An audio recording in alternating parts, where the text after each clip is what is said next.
नमस्कार दोस्तों, आप सभी का फिर से स्वागत है। आज के इस लेक्चर की शुरुआत मैं एक बुनियादी बात से करना चाहता हूं। जीएस पेपर 4 में सबसे ज्यादा कंफ्यूजन जिस जगह पैदा होती है वो है एथिक्स, मोरालिटी और लॉ के बीच का अंतर। अक्सर छात्र यह मान लेते हैं कि जो काम कानून के अनुसार सही है वही नैतिक भी होगा, या जो काम उन्हें व्यक्तिगत रूप से सही लगता है वही एथिक्स है। जीएस 4 में ना गलती यहीं से शुरू होती है, जब हम तीनों को एक मान लेते हैं या फिर उसको गलत इंटरप्रेट करते हैं। एथिक्स, मोरालिटी और लॉ तीनों एक ही चीज नहीं है और ना ही इनका प्रयोग एक ही संदर्भ में किया जा सकता है ना। तो एथिक्स, मोरालिटी और लॉ ये तीनों अलग अलग स्तर पर कार्य करते हैं। इन्हें गलत जगह पर रख देना उत्तर को कमजोर बना देता है। यूपीएससी की जो केस स्टडी है वो इसी अंतर को परखने के लिए बनाई गई है। केस स्टडी में परिस्थितियां जानबूझकर ऐसी रखी जाती हैं जहां केवल कानून पर्याप्त नहीं होता और केवल निजी नैतिकता भी काम नहीं आती है। तो इस स्लाइड का उद्देश्य क्या है? ये जो स्लाइड है पूरा अपना, इसका उद्देश्य क्या है? तो इसका उद्देश्य यही समझना है कि एथिक्स जीएस पेपर 4 का वैचारिक आधार है। एथिक्स क्या है? जीएस पेपर 4 का वैचारिक आधार है। एथिक्स सार्वजनिक निर्णय लेने का ढांचा है। मोरालिटी व्यक्ति के निजी जीवन की नैतिक दिशा है और लॉ तो आप जानते ही है, राज्य द्वारा बनाई गई न्यूनतम बाध्यकारी व्यवस्था है। जब छात्र इन तीनों को एक ही तराजू में तौलते हैं तो उनके उत्तर या तो बहुत भावनात्मक हो जाते हैं या बहुत यांत्रिक। देखो यूपीएससी क्या चाहता है? यूपीएससी चाहता है कि आप यह दिखा सके कि सार्वजनिक पद पर रहते हुए आप व्यक्तिगत विश्वासों और कानूनी सीमाओं के बीच संतुलन कैसे बनाते हैं। ठीक है, दो बातें, एक तो व्यक्तिगत विश्वास और कानूनी सीमा।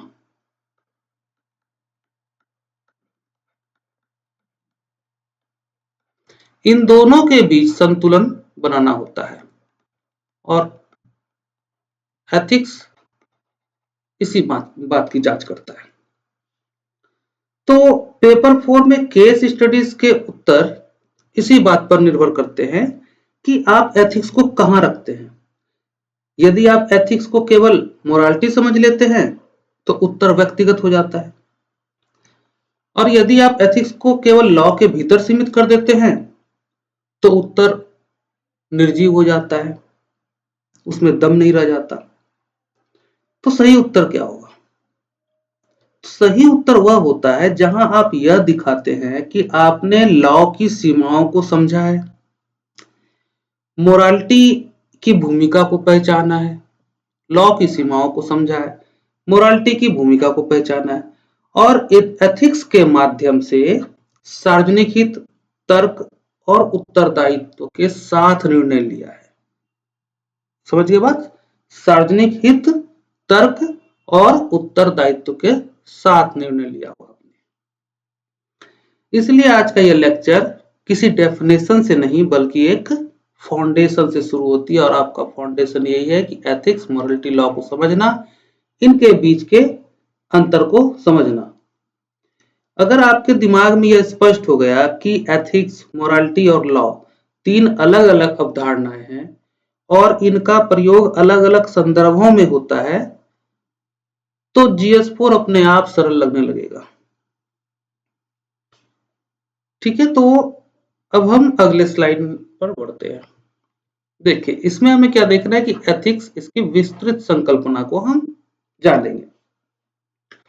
अब इस स्लाइड पर बहुत ध्यान दीजिए क्योंकि यहीं से एथिक्स को सही अर्थों में समझने की शुरुआत होती है।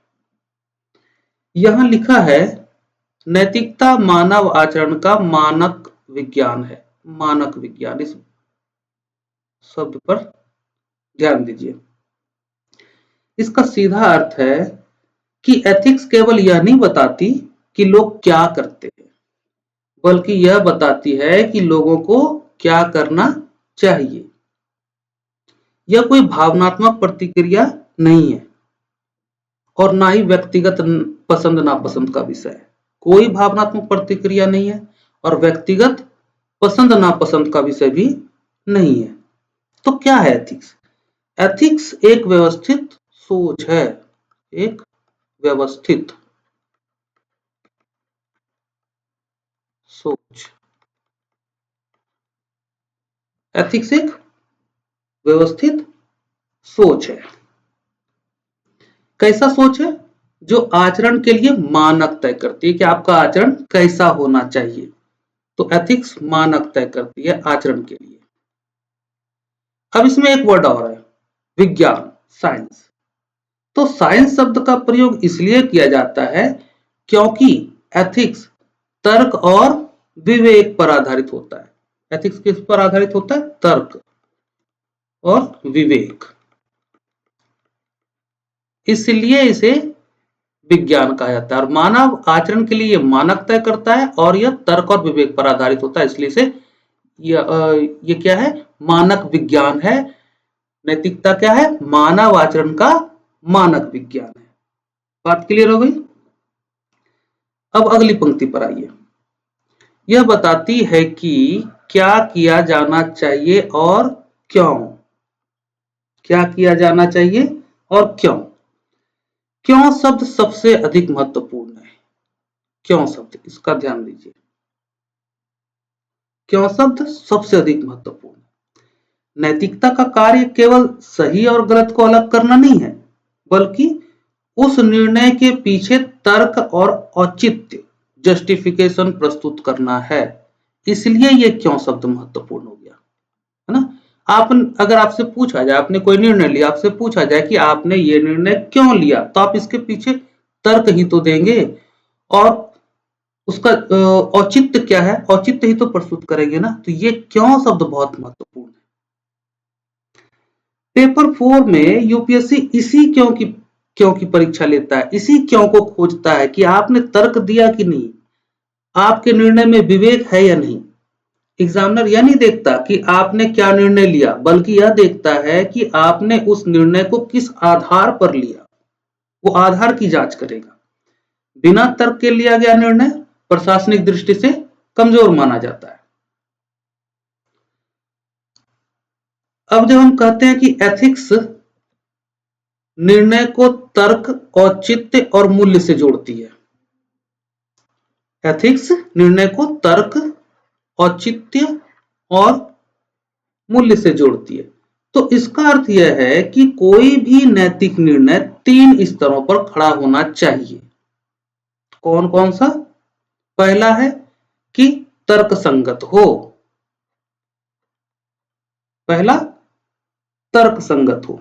दूसरा, उसका औचित्य सार्वजनिक रूप से दिया जा सके। उसका औचित्य सार्वजनिक रूप से दिया जा सके। और तीसरा, वह किसी मूल्य पर आधारित हो। ये 3 बातें। तो कोई भी भौतिक निर्णय हो, कोई भी नैतिक निर्णय हो, तो हमें यह जांच करना होगा कि तर्क क्या है, औचित्य क्या है और किन मूल्यों पर खड़ा है। मूल्य जैसे न्याय, समानता, करुणा या उत्तरदायित्व।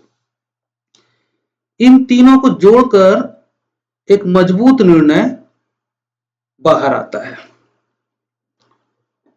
अब इस स्लाइड की सबसे महत्वपूर्ण पंक्ति पर ध्यान दीजिए।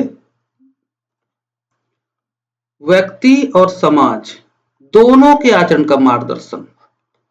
तो एथिक्स क्या करती है? व्यक्ति और समाज दोनों के आचरण का मार्गदर्शन करती है।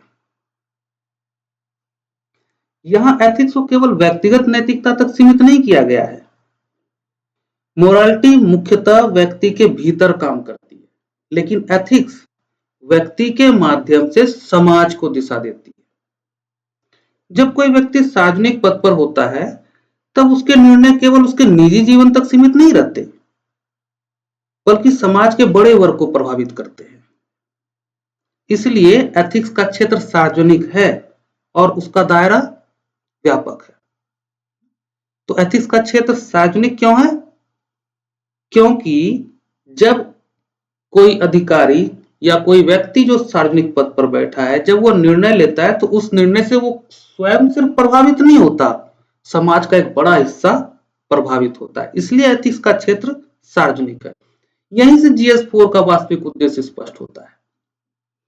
यूपीएससी आपसे यह नहीं पूछता कि आप अच्छे इंसान हैं या नहीं, वह यह देखता है कि जब आपके पास शक्ति और जिम्मेदारी होगी तब क्या आप अपने निर्णय को तर्क, मूल्य और सार्वजनिक औचित्य के साथ जोड़ पाएंगे या नहीं।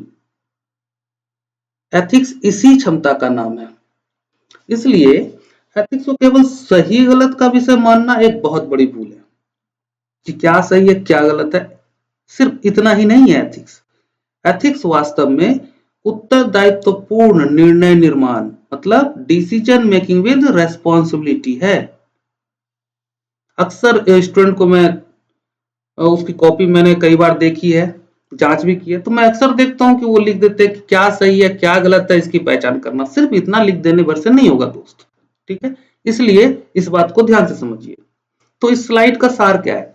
इस स्लाइड का सार है कि एथिक्स ना तो उपदेश है, ना भावना है और ना कानून का दूसरा नाम है। तो क्या है एथिक्स? एथिक्स एक वैचारिक ढांचा है, जैसा कि मैंने आपको पहले ही बताया था कि एक व्यवस्थित सोच है। तो एथिक्स क्या है? एक व्यवस्थित सोच है अथवा एक वैचारिक ढांचा है जो मानव आचरण को दिशा देता है। कब? विशेषकर तब जब वह आचरण सार्वजनिक जीवन से जुड़ा हो। इस बात का ध्यान रखना है। तो यदि यह समझ स्पष्ट हो जाती है तो आगे आने वाले सभी विषय जो हम आगे पढ़ेंगे, जैसे values, conscience, integrity, case study, तो अपने आप एक तार्किक क्रम में ना ये सारे विषय समझ में आने लगेंगे। समझ में आ रहा है आप लोगों को? कोई प्रॉब्लम नहीं? चलिए आगे बढ़ते हैं, तीसरे स्लाइड पे आते हैं। इसमें हम देखेंगे नैतिकता एथिक्स, इसका नेचर एंड स्कोप को हम देखेंगे। अब देखो, वास्तव में अब हम इस स्लाइड को केवल पढ़ेंगे नहीं बल्कि समझेंगे। सबसे पहले लिखा है कि नॉर्मेटिव साइंस आदर्श आचरण निर्धारण करती है। एथिक्स एक मानक विज्ञान है, हमने पहले भी देखा। नॉर्मेटिव साइंस है यानी एथिक्स यह नहीं देखती कि लोग वास्तव में क्या कर रहे हैं, बल्कि यह तय करती है कि लोगों को क्या करना चाहिए। इसे आप एक साधारण उदाहरण से समझिए। मान लीजिए सड़क पर ज्यादातर लोग लाल बत्ती पर भी गाड़ी निकाल लेते हैं, और हो सकता है कि आप लोगों में से भी कई लोगों ने ऐसा पहले किया हो। ये एक तथ्य है। लेकिन एथिक्स यह नहीं कहेगी कि चूंकि सब कर रहे हैं इसलिए यह सही है। एथिक्स पूछेगी कि क्या लाल बत्ती तोड़ना सही होना चाहिए या नहीं, है ना। और अगर आप कहते हैं कि हाँ सही होना चाहिए तो उसके पीछे तर्क और औचित्य क्या है, और नहीं तो तर्क और औचित्य। बस यही खेल है एथिक्स का। यानी एथिक्स भीड़ के व्यवहार को नहीं बल्कि आदर्श आचरण को मानक मानती है। किसको मानक मानती है? आदर्श आचरण को। प्रशासन में भी यही होता है। अगर किसी विभाग में वर्षों से गलत प्रथा चली आ रही है तो एथिक्स यह नहीं कहती कि परंपरा है इसलिए सही है चलने दो, बल्कि यह पूछती है कि यह प्रथा होनी चाहिए या नहीं। ठीक है। अब दूसरी बात आती है कि एथिक्स तर्कसंगत और विवेक आधारित होता है, रैशनल होता है और विवेक आधारित। ठीक है। इसका मतलब क्या है? इसका मतलब है कि नैतिक निर्णय भावनाओं के आवेग में नहीं लिए जाते। तर्कसंगत होता है ना, तो भावनाओं के आवेग में आप कैसे ले सकते हैं? उदाहरण के लिए मान लीजिए एक अधिकारी के पास एक कर्मचारी के विरुद्ध अनुशासनात्मक कार्रवाई की फाइल आती है, तो संभव है कि अधिकारी को उस कर्मचारी से व्यक्तिगत सहानुभूति हो सकता है रिश्तेदार हो, दोस्त हो, किसी भी तरह से कोई भी आधार हो कि जो अधिकारी है वो कर्मचारी से उसकी व्यक्तिगत सहानुभूति हो सकती है, लेकिन एथिक्स यह नहीं कहती कि भावना के आधार पर निर्णय लो। एथिक्स कहती है कि तथ्यों को देखो, नियमों को समझो और जो उसका प्रभाव है तो उसको तौलो। तो तथ्यों को देखना है, नियमों को समझना है और उसका जो प्रभाव होगा उसको भी तौलना है और फिर क्या करना है, विवेकपूर्ण निर्णय लेना है। तो ये एथिक्स कहती है। ठीक है, यही तर्क संगतता प्रशासन को भावनात्मक पक्षपात से बचाती है। अगर ये तर्क संगतता नहीं रहेगी तो प्रशासन पक्षपाती हो जाएगा, बायस हो जाएगा। अब तीसरी पंक्ति पर आइए। एथिक्स सार्वभौमिक मूल्यों की ओर उन्मुख होती है। एथिक्स सार्वभौमिक मूल्यों की ओर उन्मुख होती है। अब इसका अर्थ क्या है?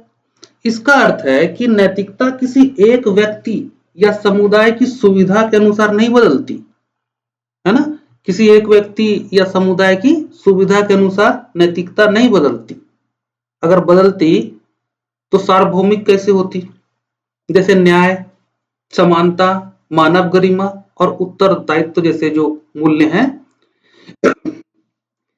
लगभग हर समाज में स्वीकार किए जाते हैं। उदाहरण के लिए किसी योजना का लाभ यदि केवल प्रभावशाली वर्ग तक सीमित रह जाए और कमजोर वर्ग वंचित रह जाए तो भले ही वह कानूनी हो, एथिक्स के स्तर पर वह निर्णय प्रश्नों के घेरे में आ जाएगा। तो यूपीएससी ऐसे ही उदाहरणों के माध्यम से देखता है कि कैंडिडेट निर्णय को व्यक्ति केंद्रित देख रहा है या मूल्य केंद्रित। समझ गए? और मूल्य हम जान रहे हैं कि वो सार्वभौमिक होते हैं। अब अंतिम और महत्वपूर्ण बात, एथिक्स समाज के बदलने के साथ विकसित होती है। एथिक्स बदलता नहीं है, देख रहे हो क्या लिखा हुआ, ध्यान से समझो। एथिक्स समाज के बदलने के साथ विकसित होती है। इसका अर्थ क्या है? इसका अर्थ यह नहीं है कि नैतिक मूल्य हर समय बदल जाते हैं, है ना, बल्कि यह कि उन्हीं मूल्यों का प्रयोग नई परिस्थितियों में नए तरीके से होता है। बदलते नहीं है, मूल्य वही रह जाते हैं, लेकिन उसका प्रयोग का तरीका बदल जाता है परिस्थितियों के अनुसार। इसको एक गोपनीयता के उदाहरण से आप अच्छे से समझ सकते हैं, प्राइवेसी। तो पहले जो गोपनीयता का प्रश्न था वो इतना प्रमुख नहीं था, लेकिन आज डिजिटल शासन में, डिजिटल गवर्नेंस में यह एक बहुत बड़ा नैतिक मुद्दा बन चुका है। मूल्य वही है, गोपनीयता मूल्य वही है, मानव गरिमा, गोपनीयता के साथ मानव गरिमा छुपी हुई है। तो मूल्य वही है, लेकिन परिस्थिति बदलने के कारण उसका नैतिक अनुप्रयोग बदल गया है। समझ गए? तो एथिक्स इसी अनुकूलनशीलता की मांग करता है। यही कारण है कि पेपर 4 में यूपीएससी देखना चाहता है कि क्या आप बदलती परिस्थितियों में भी मूल्यों को लागू कर सकते हैं या नहीं। तो केस स्टडी में यूपीएससी आपको अलग अलग परिस्थितियां देती है और आपको फिर उसका विश्लेषण करना होता है, अपने एक निर्णय पे पहुंचना होता है। समझ गए? तो अगर छात्र इस स्लाइड को उदाहरणों के साथ समझ लेना तो एथिक्स का डर अपने आप खत्म हो जाता है। चलिए अब हम लोग दूसरे स्लाइड पर मूव करते हैं। इस स्लाइड में हम देखेंगे एथिक्स, एडमिनिस्ट्रेटिव मीनिंग देखेंगे इसका हम, कि प्रशासनिक मतलब क्या होता है, यानी कि प्रशासनिक नैतिकता को हम देखेंगे। यहां पहली पंक्ति है, सार्वजनिक शक्ति के साथ नैतिक उत्तरदायित्व। इसका सीधा अर्थ यह है कि एथिक्स तब महत्वपूर्ण बनती है जब किसी व्यक्ति के पास केवल व्यक्तिगत स्वतंत्रता नहीं बल्कि सार्वजनिक शक्ति होती है। सार्वजनिक शक्ति मतलब उसके निर्णय समाज के एक बड़े वर्ग को प्रभावित करते हैं। एक सामान्य नागरिक के निर्णय सीमित दायरे में होते हैं, आपके मेरे, लेकिन एक प्रशासक का निर्णय सैकड़ों हजारों लोगों के जीवन को प्रभावित करता है। इसलिए एथिक्स प्रशासन में केवल अच्छा इंसान होने का नाम नहीं है, बल्कि शक्ति के साथ उत्तरदायित्व निभाने का नाम है। समझ गए? शक्ति के साथ उत्तरदायित्व निभाने का नाम है एथिक्स। इसे एक प्रशासनिक उदाहरण से समझ लीजिए। मान लीजिए एक जिलाधिकारी के पास भूमि अधिग्रहण की फाइल आती है। कानून उसे यह अधिकार देता है, जिलाधिकारी को यह अधिकार देता है कि वह अधिग्रहण की प्रक्रिया आगे बढ़ाए। लेकिन एथिक्स यहां यह प्रश्न उठाती है कि क्या प्रभावित किसानों को पर्याप्त सूचना दी गई है? क्या पुनर्वास की व्यवस्था न्यायपूर्ण है? और क्या निर्णय केवल कागज पर सही है या जमीन पर भी? समझ गए? एथिक्स ये सारे प्रश्न उठाएगी। यही नैतिक उत्तरदायित्व दोस्तों, जो शक्ति के साथ आता है। तो इसलिए सार्वजनिक शक्ति के साथ नैतिक उत्तरदायित्व। अब दूसरी पंक्ति पर ध्यान दीजिए। दूसरी पंक्ति है व्यक्तिगत लाभ से ऊपर सार्वजनिक हित। एथिक्स व्यक्तिगत लाभ से ऊपर सार्वजनिक हित को रखती है। यह प्रशासनिक एथिक्स का केंद्रीय सिद्धांत है कि व्यक्तिगत लाभ से ऊपर सार्वजनिक हित। एक अधिकारी के सामने अक्सर ऐसी परिस्थितियां आती हैं जहां व्यक्तिगत सुविधा, करियर की सुरक्षा या निजी संबंध एक दिशा में खींचते हैं, जबकि सार्वजनिक हित दूसरी दिशा में खींचते हैं। मतलब व्यक्तिगत हित एक दिशा में खींचते हैं और सार्वजनिक हित दूसरी दिशा में खींचते हैं।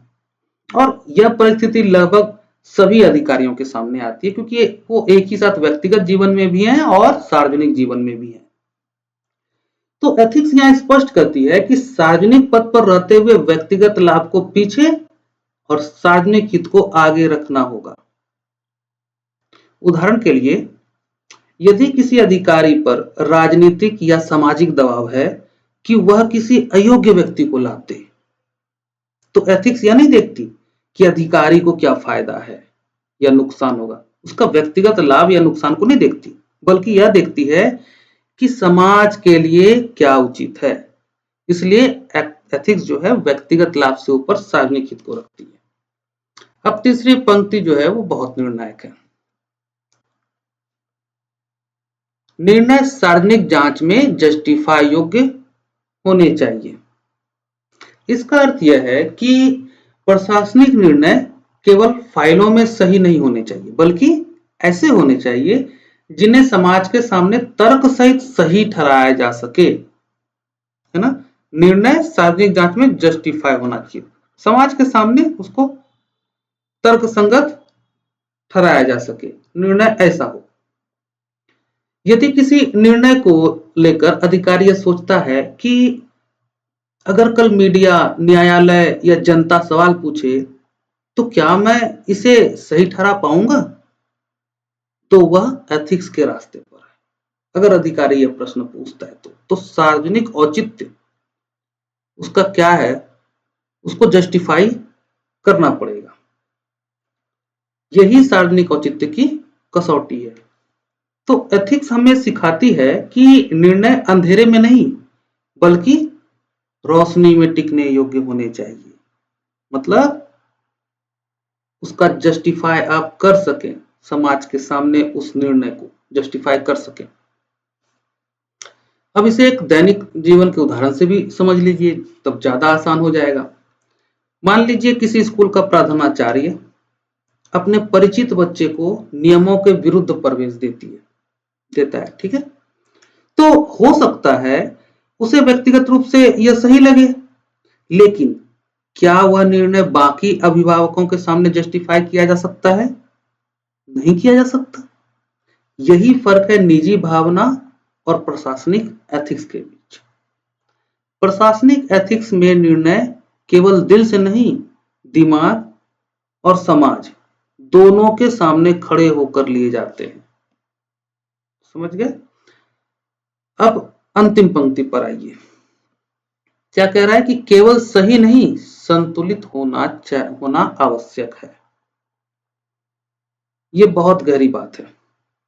प्रशासनिक जीवन में अक्सर कोई निर्णय पूरी तरह सही या पूरी तरह गलत नहीं होता है। ठीक है, कोई भी निर्णय पूरी तरह सही या पूरी तरह गलत नहीं होता है। एथिक्स यह नहीं कहती कि आप हमेशा आदर्श स्थिति का इंतजार करें। एथिक्स कहती है कि आप कॉम्पीटिंग वैल्यूज के बीच संतुलन बनाना सीखें। अलग अलग वैल्यूज के बीच आप संतुलन बनाना सीखें। उदाहरण के लिए, किसी आपदा की स्थिति में नियमों का पालन भी जरूरी है और त्वरित राहत भी, दोनों बातें जरूरी हैं। एथिक्स यहाँ कठोर नियम पालन और अंधी करुणा दोनों से बचकर संतुलित रास्ता चुनने की शिक्षा देता है कि आपदा का समय है, अगर आप कठोर नियम का पालन करेंगे तब भी आम जनता को नुकसान है, और सिर्फ भावना में बहकर काम करेंगे, अंधी करुणा में काम करेंगे तो भी आम जनता को नुकसान है। तो एथिक्स किस चीज की शिक्षा देती है? एथिक्स शिक्षा देती है कि इन दोनों बातों से बचकर एक संतुलित रास्ता चुना जाए। और यही कारण है कि यूपीएससी पेपर 4 में एथिक्स को केवल सही गलत का विषय नहीं मानता। वो यह देखता है कि क्या आप शक्ति, उत्तरदायित्व, सार्वजनिक हित और औचित्य इन सबों को एक साथ रखकर निर्णय ले सकते हैं या नहीं। ठीक है, तो प्रशासनिक एथिक्स मूलतः संतुलित निर्णय निर्माण, बैलेंस्ड डिसीजन मेकिंग, मैं लिख भी देता हूं इसे, बैलेंस्ड डिसीजन मेकिंग।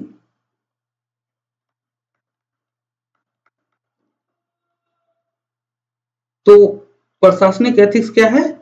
वो मूलतः बैलेंस डिसीजन मेकिंग की कला है, मतलब संतुलित निर्णय निर्माण की कला है। समझ गए?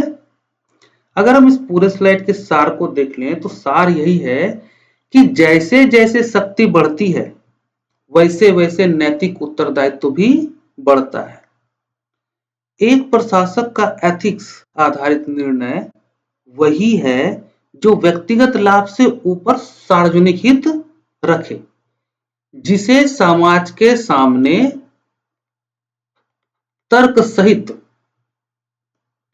जस्टिफाई किया जा सके।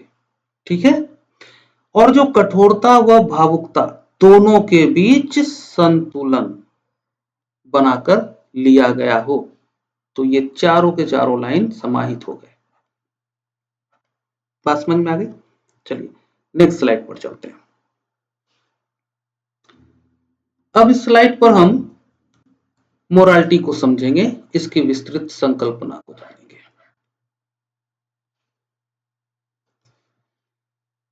क्योंकि एथिक्स और लॉ की सही समझ तभी बनती है जब मोरालिटी की सीमा और प्रकृति दोनों स्पष्ट हो। यहां लिखा है कि मोरालिटी व्यक्ति की आंतरिक नैतिक चेतना है। इसका अर्थ है कि मोरालिटी बाहर से थोपे गए नियमों का परिणाम नहीं होती, बल्कि व्यक्ति के भीतर विकसित होने वाली नैतिक समझ होती है। ठीक है, ये कोई बाहर से थोपा गया नहीं होता है। जब हम बिना किसी बाहरी दबाव के यह महसूस करते हैं कि कोई काम सही है या गलत, वही मोरालिटी है, कोई बाहरी दबाव नहीं। और फिर हम ये सोच रहे हैं कि यह काम सही है या गलत, तो ये क्या है? मोरालिटी है। यह अंतरात्मा, जिसको कॉन्साइंस भी कहते हैं, यह अंतरात्मा की आवाज के रूप में हमारे भीतर ही काम करती है। ठीक है, अब दूसरी पंक्ति पे आते हैं। राइट रॉन्ग का व्यक्तिगत बोध, मतलब सही गलत का व्यक्तिगत बोध। यहां व्यक्तिगत शब्द बहुत महत्वपूर्ण है। जैसे ही मोरालिटी आएगा, व्यक्तिगत शब्द महत्वपूर्ण हो जाएगा।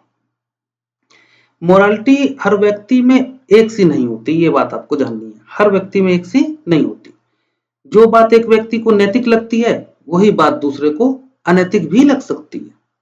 उदाहरण से समझिए, एक व्यक्ति को लगता है कि किसी नियम को तोड़कर किसी जरूरतमंद की मदद करनी सही है, जबकि दूसरा व्यक्ति को उसी स्थिति में नियम पालन को नैतिक मानता है।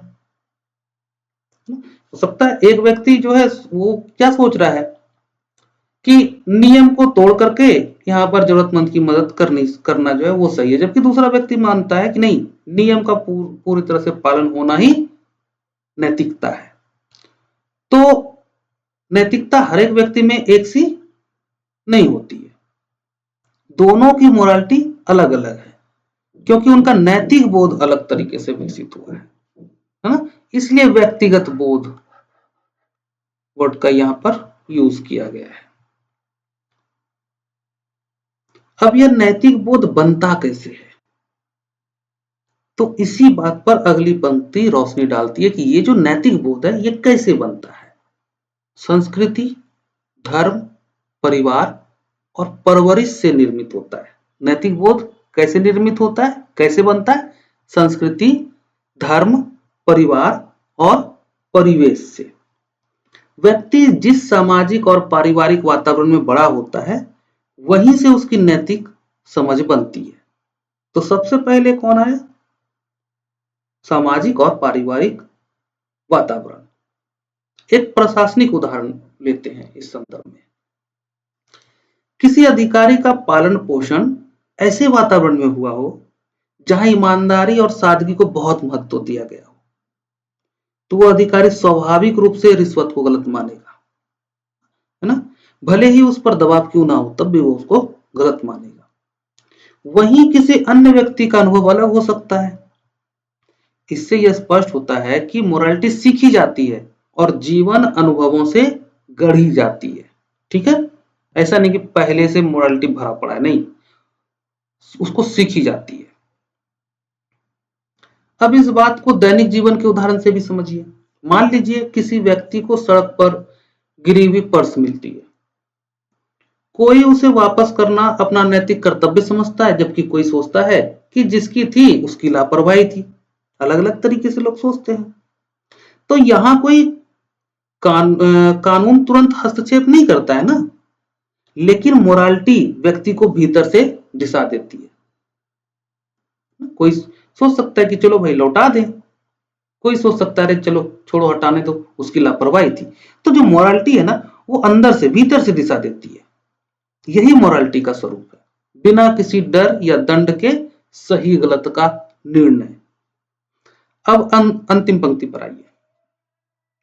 अंतर आत्मा आधारित नैतिकता। इसका अर्थ यह है कि मोरालिटी बाहरी नियंत्रण से नहीं बल्कि अंदरूनी नियंत्रण से संचालित होती है। अभी हमने देखा ही, जब कोई व्यक्ति गलत काम करने से इसलिए रुकता है क्योंकि उसे पकड़े जाने का डर है, तो वह लॉ का प्रभाव है, कानून का प्रभाव है, नैतिकता का नहीं। ठीक है, मोरालिटी का नहीं, सदाचार का नहीं, वो किसका प्रभाव है?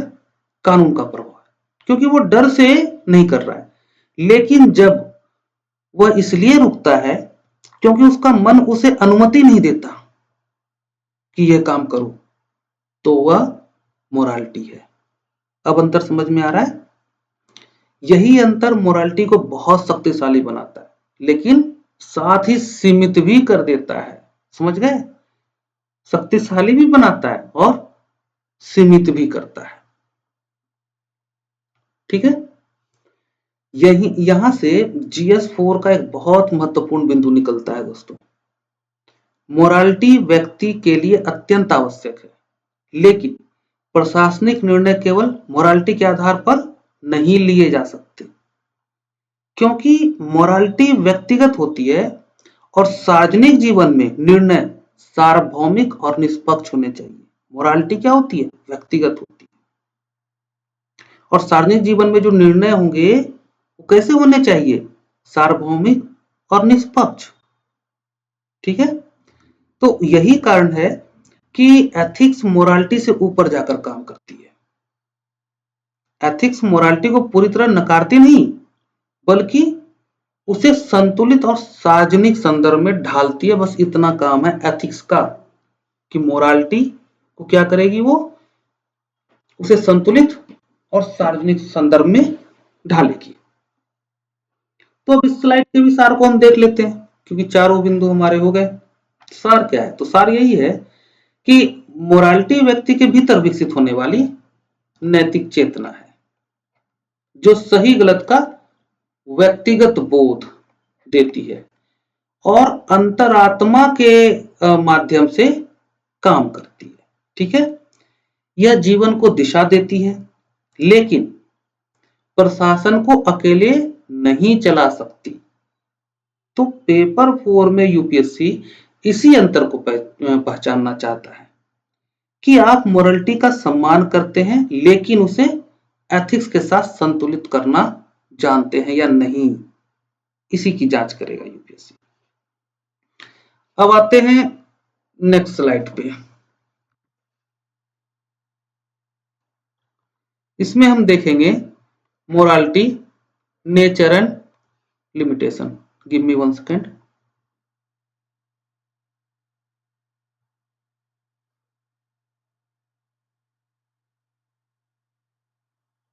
चलिए, अब इस स्लाइड में हम मोरालिटी की प्रकृति, नेचर और इसकी सीमाओं, लिमिटेशन को समझेंगे, क्योंकि जीएस 4 में सबसे बड़ी गलती यही होती है। बहुत से छात्र मोरालिटी को इतना ऊंचा रख देते हैं कि वे उसे सीधे प्रशासनिक निर्णयों पर लागू कर देते हैं। डायरेक्ट मोरालिटी को प्रशासनिक निर्णयों पर लागू कर देना।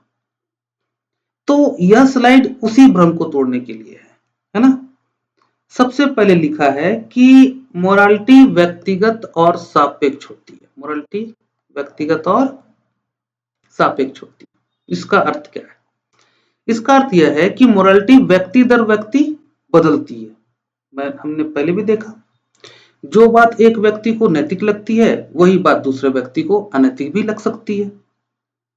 इसका कारण यह है कि हर व्यक्ति का जीवन अनुभव, क्या जीवन अनुभव, पालन पोषण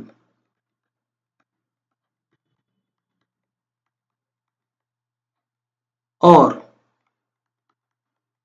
सामाजिक परिवेश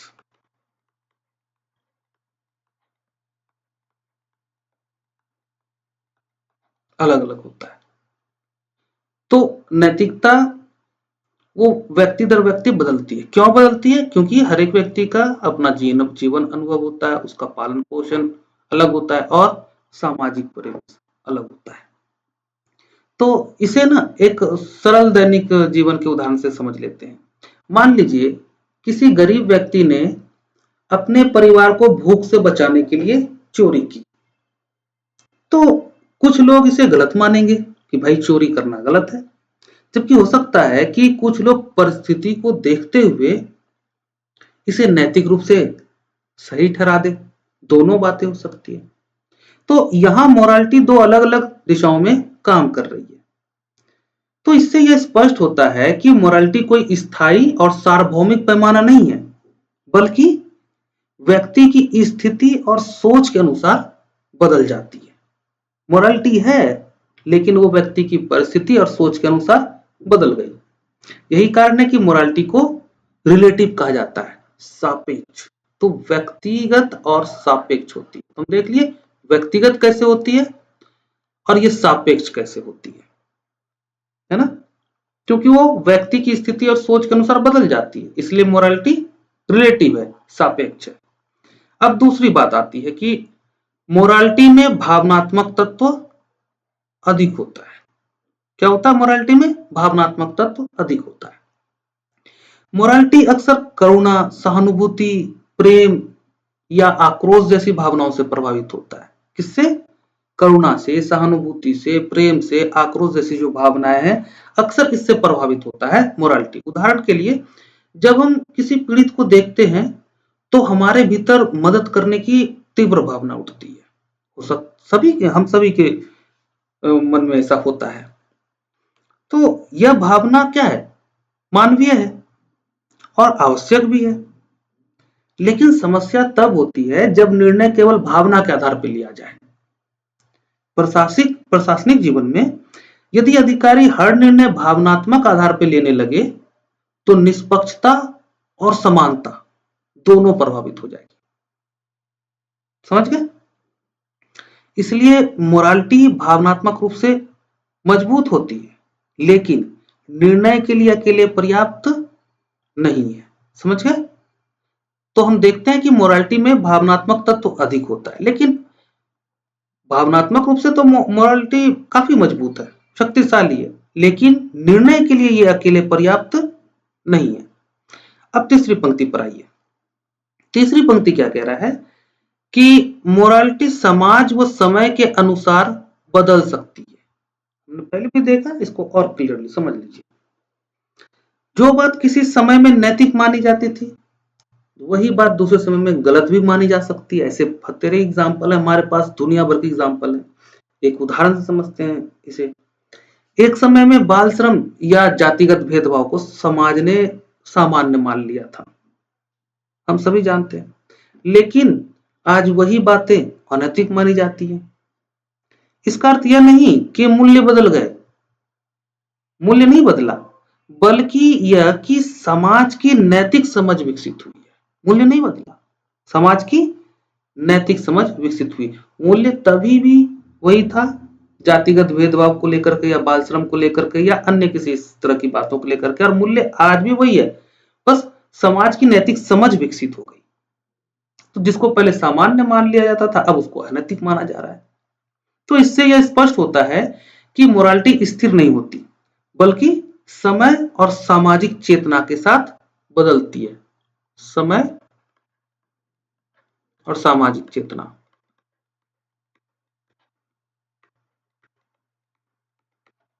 तो समय और सामाजिक चेतना के साथ बदलती रहती है। ठीक है? अब इस स्लाइड की सबसे निर्णायक पंक्ति पर आइए। सबसे निर्णायक क्या है? मोरालिटी को पब्लिक ऑफिस में सीधे लागू नहीं की जा सकती। मोरालिटी को पब्लिक ऑफिस में सीधे लागू नहीं किया जा सकता है। यह बात बहुत ध्यान से समझना चाहिए कि क्या है इसमें। जब कोई व्यक्ति सार्वजनिक पद पर होता है तो वह केवल अपने निर्णय नहीं ले रहा होता, बल्कि पूरे समाज के लिए निर्णय ले रहा होता है। यदि वह केवल अपनी मोरालिटी के आधार पर निर्णय लेगा तो वह दूसरों की मोरालिटी को अनदेखा कर देगा। उदाहरण के लिए, यदि कोई अधिकारी अपने व्यक्तिगत धार्मिक विश्वास के आधार पर किसी सरकारी योजना को लागू करना चाहे या रोकने लगे, तो यह प्रशासनिक रूप से गलत होगा, भले ही उसकी नीयत अच्छी हो। नीयत तो अच्छी है, लेकिन यह प्रशासनिक रूप से लागू होगा, है ना? क्योंकि अगर व्यक्ति विशेष की बात कर लें तो इस आधार पे उसका धार्मिक विश्वास समाज के सभी वर्ग से मिलता हो, ऐसा तो नहीं है। समाज में अलग अलग धर्म के लोग, अलग अलग जाति के लोग, अलग अलग विचार को मानने वाले लोग रहते हैं। तो यहाँ पर वो कोई भी अधिकारी मोरालिटी के आधार पर निर्णय नहीं ले सकता है, क्योंकि एक बड़ी जनसंख्या प्रभावित होगी उसके निर्णय से। इसको प्रशासनिक उदाहरण से भी समझ लेते हैं। मान लीजिए किसी अधिकारी को लगता है कि शराब पीना अनैतिक है, इसलिए वो अपने क्षेत्र में वैध शराब की दुकानों को बंद करवा देता है, जो वैध था। भले ही उसकी मोरालिटी उसे ऐसा करने को कहे, लेकिन यह निर्णय ना तो कानूनी रूप से उचित होगा और ना ही सभी नागरिकों के लिए न्याय संगत होगा। ठीक है? यहां मोरालिटी को सीधे लागू करना प्रशासनिक विफलता बन जाता है ना? इसलिए सार्वजनिक जीवन में मोरालिटी को नियंत्रित और संतुलित करना आवश्यक है। समझ गए? यही कारण है कि एथिक्स की आवश्यकता पड़ती है दोस्तों। एथिक्स मोरालिटी को पूरी तरह नकारती नहीं है, लेकिन उसे तर्क, सार्वजनिक हित और उत्तरदायित्व के साथ क्या करती है? संतुलित करती है। किसके साथ? तर्क के साथ, सार्वजनिक हित के साथ और उत्तरदायित्व के साथ संतुलित कर देती है एथिक्स मोरालिटी को। केवल अब केवल मोरालिटी नहीं है, अब उसके पीछे तर्क भी है, सार्वजनिक हित भी है और उत्तरदायित्व की भावना भी है। तो पेपर 4 में यूपीएससी यही देखना चाहता है कि आप मोरालिटी की भावनात्मक शक्ति को पहचानते हैं, लेकिन उसकी सीमाओं को भी समझते हैं या नहीं, इस बात की जांच करता है यूपीएससी। तो मोरालिटी व्यक्ति को अच्छा इंसान बनाती है, लेकिन प्रशासन को केवल अच्छे इंसानों से नहीं बल्कि संतुलित निर्णय लेने वालों से चलाया जाता है। समझ गए? तो इस स्लाइड का सार क्या है? इस स्लाइड का सार है कि मोरालिटी व्यक्तिगत, भावनात्मक और परिवर्तनशील होती है। यह जीवन के लिए आवश्यक है, लेकिन सार्वजनिक प्रशासन के लिए अकेले पर्याप्त नहीं है। कौन? मोरालिटी। तो पेपर 4 में उच्च अंक वही छात्र लाता है जो मोरालिटी का सम्मान करता है, पर उसे एथिक्स के माध्यम से सार्वजनिक निर्णय में ढालना जानता है। अगर वो नहीं जानता तो उसके उत्तर में ये बात नहीं दिखेगी और फिर उत्तर बहुत बेहतर नहीं हो पाएगा। बेहतर क्या, उत्तर ही बर्बाद हो जाएगा एक तरह से। अब अगले स्लाइड में चलते हैं। अब इस स्लाइड में हम लॉ को समझेंगे, कानून को, उसकी विस्तृत संकल्पना को देखेंगे, क्योंकि एथिक्स और मोरालिटी की सही जगह तभी स्पष्ट होती है जब लॉ की प्रकृति और भूमिका साफ हो। अगर लॉ की प्रकृति और भूमिका साफ नहीं है तो एथिक्स और जो मोरालिटी है वो स्पष्ट नहीं हो पाएगी। यहां सबसे पहले लिखा है कि लॉ राज्य द्वारा निर्मित औपचारिक व्यवस्था है। इसका अर्थ है कि लॉ व्यक्ति के भीतर से नहीं बल्कि राज्य के माध्यम से समाज पर लागू होता है ना। जैसे मोरालिटी के संदर्भ में देखे थे कि वो व्यक्ति के भीतर से आती है, लेकिन राज्य क्या है, लॉ क्या है? राज्य द्वारा निर्मित अनौपचारिक व्यवस्था है। लॉ का स्रोत व्यक्ति की अंतरात्मा नहीं है बल्कि संविधान, संसद और न्यायपालिका होती है, तो आप जानते ही हैं। इसलिए लॉ की वैधता व्यक्ति की सहमति पर नहीं बल्कि राज्य की शक्ति पर आधारित होती है। व्यक्ति की सहमति पर कानून की वैधता नहीं होती। किस पर होती है कानून की वैधता? राज्य की शक्ति पर होती है, राज्य की शक्ति पर आधारित होती है। ठीक है, अब अगली पंक्ति पर ध्यान दीजिए। लॉ लिखित नियम, दंड और बाध्यता पर आधारित होती है। कानून किस पर आधारित होती है?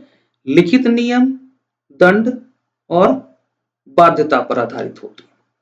इसका अर्थ है कि लॉ केवल सलाह नहीं देता बल्कि उसका पालन अनिवार्य होता है। लॉ केवल सलाह देने के लिए होता है क्या? नहीं, उसका पालन अनिवार्य होता है। कानून तोड़ोगे सजा मिलेगी। यदि कोई व्यक्ति कानून का उल्लंघन करता है तो उसके साथ दंड जुड़ा होता है। उदाहरण ले लो आप कि ट्रैफिक सिग्नल तोड़ना नैतिक रूप से किसी को गलत लग सकता है या किसी को गलत नहीं भी लग सकता है, यह अलग बात है, लेकिन कानून के अनुसार वो अपराध है और उस पर जुर्माना लगेगा। आप लोगों ने से भी कई बार जुर्माना दिया होगा, हालांकि मैंने नहीं दिया है, मैं ज्यादा ड्राइव करता भी नहीं हूं, और जब भी किया है सेफली किया है और पूरा नियम का पालन करते हुए किया है। इसलिए नहीं किया है क्योंकि कानून का डर है, इसलिए किया है क्योंकि मैं चाहता हूं दूसरे भी ट्रैफिक रूल का पालन करें ताकि मुझे दिक्कत ना हो जब मैं सड़क पर चलूं। तो यहां व्यक्ति की भावना या सोच का कोई महत्व नहीं है। कानून में व्यक्ति की भावना और सोच का कोई महत्व नहीं है, केवल नियम का पालन या उल्लंघन ही देखा जाता है कि आप पालन कर रहे हैं या नहीं कर रहे हैं। ठीक है, अब इस बात को प्रशासनिक दृष्टि से समझिए। मान लीजिए किसी अधिकारी को किसी पात्र व्यक्ति को सरकारी लाभ देना है। ठीक है, यदि वह व्यक्ति कानून में निर्धारित शर्तें पूरी नहीं करता तो अधिकारी चाहकर भी उसे लाभ नहीं दे सकता है, भले ही अधिकारी को उस व्यक्ति की स्थिति पर व्यक्तिगत रूप से दया आ जाए, फिर भी वो नहीं कर सकता है। क्यों? क्योंकि लॉ उसे बाध्य करता है। यही लॉ की कठोरता है, लेकिन यही कठोरता उसकी ताकत भी है। दोनों बातें हैं। अधिकारी चाह करके भी लाभ नहीं दे पा रहा है, अधिकारी समझ रहा है कि उसको जरूरत है, फिर भी वह कानून के कारण लाभ नहीं दे पा रहा है। तो लॉ सभी के लिए समान नियम तय करता है ताकि मनमानी ना हो। ठीक है, अब तीसरी पंक्ति पर आइए। तीसरी पंक्ति क्या है कि लॉ सामाजिक व्यवस्था और अनुशासन बनाए रखता है। ये सारे point two the point, UPSC direct सवाल पूछती है और आपके पास डायरेक्ट उसका उत्तर है, टू द पॉइंट सारी बातें। ठीक है, तो लॉ सामाजिक व्यवस्था और अनुशासन बनाए रखती है। यदि समाज में कानून ना हो तो हर व्यक्ति अपनी मोरालिटी के अनुसार कार्य करेगा और इस तरह से क्या होगी, अराजकता फैल जाएगी। उदाहरण के लिए, यदि हर व्यक्ति यह तय करने लगे कि वह किस नियम का पालन करेगा और किसका नहीं, तो समाज चल पाएगा? समाज नहीं चल पाएगा। तो कानून एक साझा ढांचा देता है, साझा ढांचा, जिसके भीतर समाज काम करता है। तो प्रशासन इसी ढांचे के सारे काम करता है। समझ गए? इसीलिए कह रहे हैं कि लॉ सामाजिक व्यवस्था और अनुशासन बनाए रखता है, क्योंकि एक जो है ढांचा देता है, ये प्रशासनिक ढांचा देता है जिसके भीतर समाज काम करता है। अब जो अंतिम पंक्ति है वो बहुत ही महत्वपूर्ण है, इसको ध्यान दीजिए कि कानून न्यूनतम स्वीकार्य व्यवहार तय करता है। क्या करता है? न्यूनतम स्वीकार्य व्यवहार, मिनिमम एक्सेप्टेबल बिहेवियर तय करता है।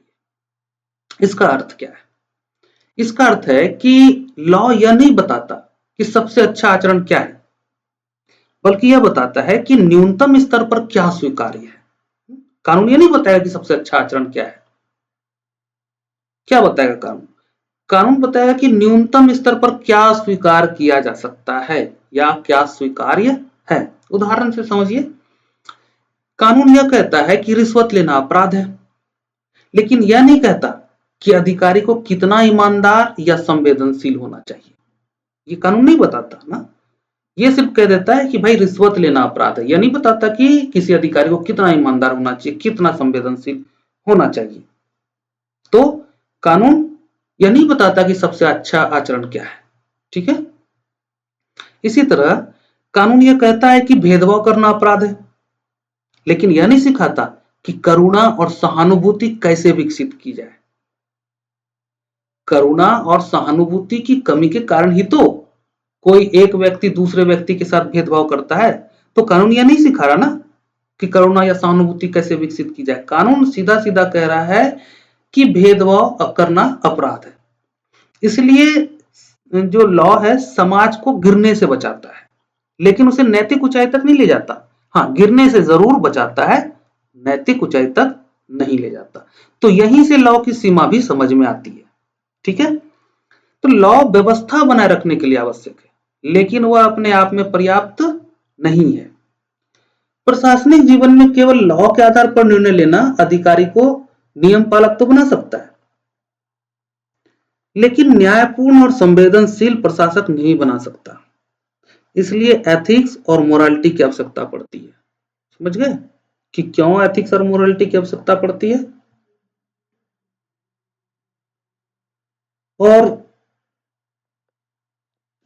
चलिए अब इस स्लाइड को आप समझिएगा, एक बार इसका सार देख लेते हैं हम लोग कि अब पूरे स्लाइड में हमने क्या देखा। तो इसका सार यही है कि लॉ राज्य द्वारा निर्मित एक बाध्यकारी व्यवस्था है, पहले भी देख चुके हैं, और जो लिखित नियमों और दंड के माध्यम से समाज में अनुशासन बनाए रखती है।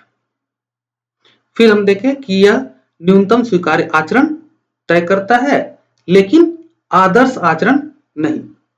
तो पेपर 4 में यूपीएससी यही देखना चाहता है कि आप लॉ के महत्व को समझते हैं पर उसकी सीमाओं को भी पहचानते हैं या नहीं। ठीक है, चलिए नेक्स्ट स्लाइड पर हम चलते हैं।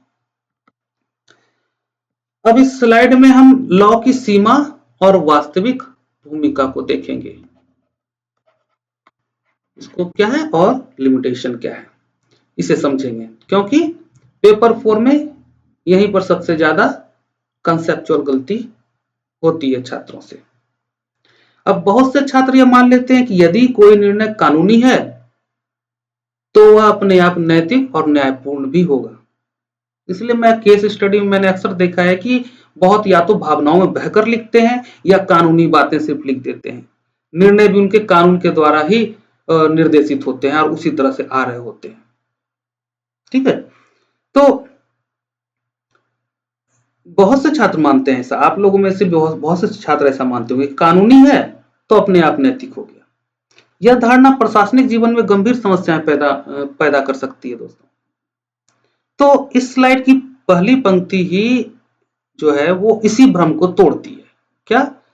कि लॉ हर नैतिक समस्या को कवर नहीं कर सकता है। जितने भी नैतिक समस्याएं या प्रत्येक नैतिक समस्या को लॉ कवर नहीं कर सकता। कानून सीमित परिस्थितियों के लिए बनाए जाते हैं, जबकि वास्तविक जीवन की परिस्थितियां जटिल होती हैं, विविध होती हैं, और लॉ किस लिए बनाए जाते हैं? सीमित परिस्थितियों के लिए। हर मानवीय स्थिति को नियमों की भाषा में पहले से लिख पाना ना संभव नहीं होता है, कभी भी नहीं हुआ है। इसलिए संविधान में भी संशोधन की व्यवस्था की गई है। इसे आप दैनिक जीवन के एक साधारण उदाहरण से समझिए। मान लीजिए किसी बुजुर्ग व्यक्ति को दवा की तत्काल आवश्यकता है और उसके पास पैसे नहीं है। किसी व्यक्ति द्वारा दुकान से दवा उठा कर देना कानून की दृष्टि से चोरी हो सकती है ना, कि अब किसी को बुजुर्ग को जरूरत है, तत्काल जरूरत है, उसको पैसा नहीं है, और कोई व्यक्ति जो है ना देखा कि मेडिकल में दवा है और उठा के दे दिया, तो कानून की दृष्टि में तो ये चोरी हो जाएगा।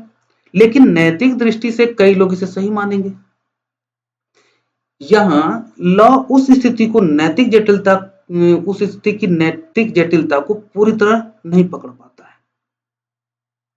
इससे यह स्पष्ट होता है कि लॉ हर मोरल डायलेमा का समाधान नहीं दे सकता, नैतिक दुविधा का समाधान नहीं दे सकता है। इसलिए क्या कह रहा है पहला पॉइंट, कि हर नैतिक समस्या को कवर नहीं कर सकता है कानून। समझ गए? अब दूसरी पंक्ति पर ध्यान दीजिए। कानूनी निर्णय भी अन्यायपूर्ण हो सकता है। ये सब लिमिटेशन हम देख रहे हैं। कानूनी निर्णय भी क्या हो सकता है? अन्यायपूर्ण हो सकता है। इसका अर्थ क्या? इसका अर्थ है कि कोई निर्णय नियमों के अनुसार सही होते हुए भी न्यायालय की भावना को चोट पहुंचा सकता है। हमने पहले भी देखे हैं कि न्यायालय ने कई ऐसे कानून को रद्द कर दिया। प्रशासनिक उदाहरण से समझ लेते हैं। मान लीजिए किसी सरकारी योजना में लाभ पाने की अंतिम तिथि निकल चुकी है और एक अत्यंत पात्र व्यक्ति केवल कुछ दिनों की देरी के कारण लाभ से वंचित रह जाता है। डेट निकल गई। अब अधिकारी यदि केवल नियमों के आधार पर आवेदन अस्वीकार कर देता है तो निर्णय कानूनी तो है, लेकिन क्या वह न्यायपूर्ण है? कि सिर्फ एक डेट निकल जाने की वजह से एक व्यक्ति जो पात्र है उसका और उसके आवेदन को अस्वीकार कर दिया जाए। यहीं पर एथिक्स का प्रश्न खड़ा होता है। ठीक है, तो कानूनी निर्णय यहां क्या हो गया? अन्यायपूर्ण हो गया। इसलिए कई बार हम देखते हैं कि अलग अलग योजनाओं की उसमें जो पात्रता की अवधि होती है उसको बढ़ाया या घटाया जाता है, उसकी समय सीमा को बढ़ाया या घटाया जाता है। यह हम अक्सर देखते रहते हैं। अब अगली पंक्ति देखिए, ये बहुत महत्वपूर्ण है। अगली पंक्ति क्या है? कि लॉ ऑर्डर देता है, न्याय की गारंटी नहीं देता, है ना। लॉ क्या देता है? ऑर्डर देता है, न्याय की गारंटी नहीं देता। न्याय की गारंटी कौन देता है वो आप जानते हैं, न्यायालय का काम है। लॉ का मुख्य उद्देश्य समाज में व्यवस्था बनाए रखना है, ना कि हर स्थिति में न्याय सुनिश्चित करना। ठीक है, यदि समाज में कानून ना हो तो अराजकता फैल जाएगी। लेकिन केवल व्यवस्था होना पर्याप्त नहीं है। न्याय एक गहरा नैतिक लक्ष्य है। न्याय क्या है? एक गहरा नैतिक लक्ष्य, जिसे केवल नियमों के सहारे पूरी तरह प्राप्त नहीं किया जा सकता है। समझे? इसलिए कहा जाता है कि लॉ समाज को गिरने से बचाता है, लेकिन उसे नैतिक ऊंचाई तक नहीं ले जाता। ठीक है, तो लॉ ऑर्डर देता है, न्याय की गारंटी नहीं देता। इसे एक प्रशासनिक उदाहरण से भी समझ लीजिए। मान लीजिए पुलिस कानून के अनुसार किसी व्यक्ति को गिरफ्तार कर लेती है, लेकिन गिरफ्तारी का तरीका अपमानजनक है, अमानवीय है। प्रक्रिया कानूनी हो सकती है, लेकिन व्यवहार तो न्यायपूर्ण नहीं है ना, क्योंकि अपमान करने के लिए तो कानून नहीं कहता कि आप अपमानजनक तरीके से, अमानवीय तरीके से किसी को गिरफ्तार कर लें। पुलिस को यह अधिकार जो है कानून नहीं देता। तो यहां लॉ ने ऑर्डर तो बनाए रखा, लेकिन जस्टिस की भावना कमजोर पड़ गई, है ना। तो लॉ ऑर्डर देता है, न्याय की गारंटी नहीं देता। इसी अंतर को जीएस पेपर 4 में समझना है। अब अंतिम पंक्ति पर इस पूरे विचार को समेटेंगे, क्योंकि ये अंतिम पंक्ति इस पूरे विचार को जो समेटती है। क्या है कि इसलिए लॉ सफिशिएंट नहीं, आवश्यक मात्र है।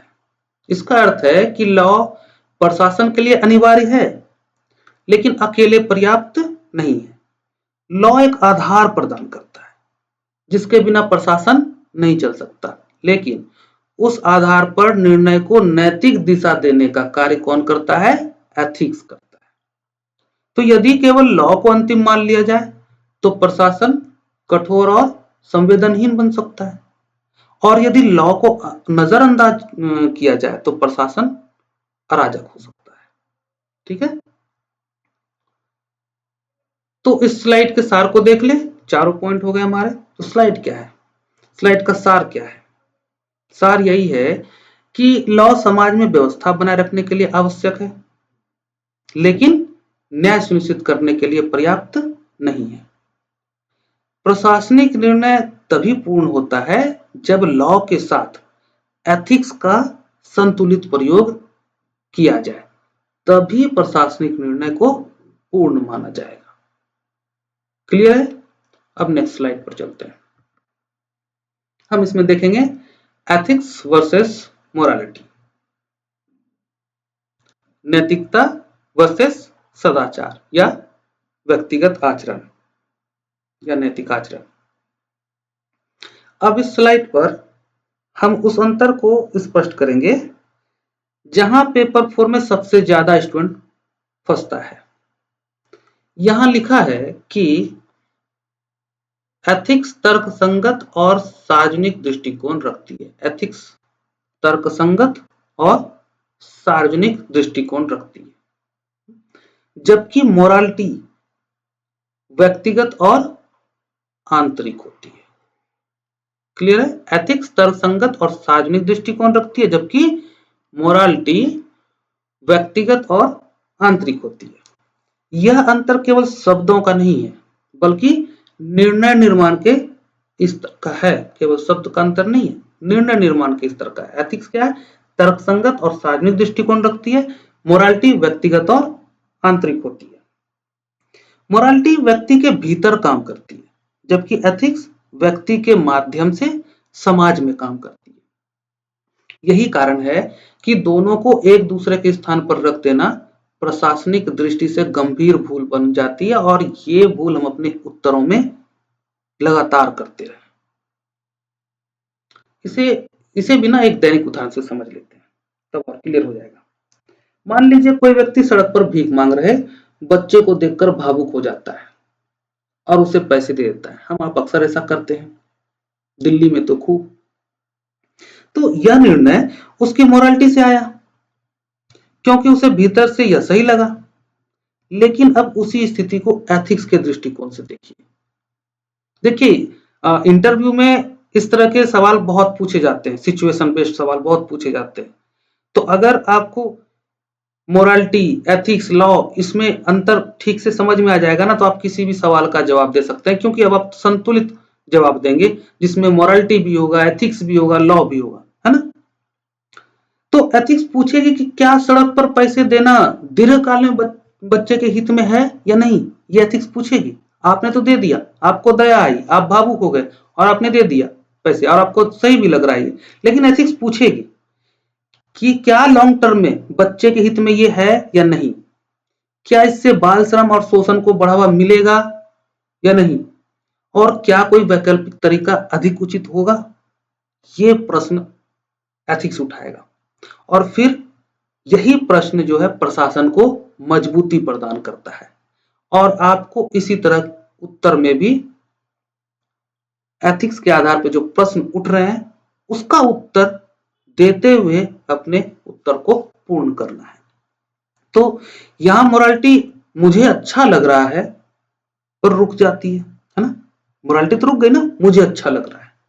जबकि एथिक्स आगे बढ़कर परिणाम और सार्वजनिक प्रभाव पर विचार करती है कि इसका परिणाम क्या होगा, इसका सार्वजनिक प्रभाव क्या पड़ेगा। ठीक है, अब जो है इस अंतर को प्रशासनिक उदाहरण से भी समझिए ताकि और क्लियर हो जाए। मान लीजिए कि एक अधिकारी के पास एक कर्मचारी के विरुद्ध अनुशासनात्मक कार्रवाई की फाइल आती है।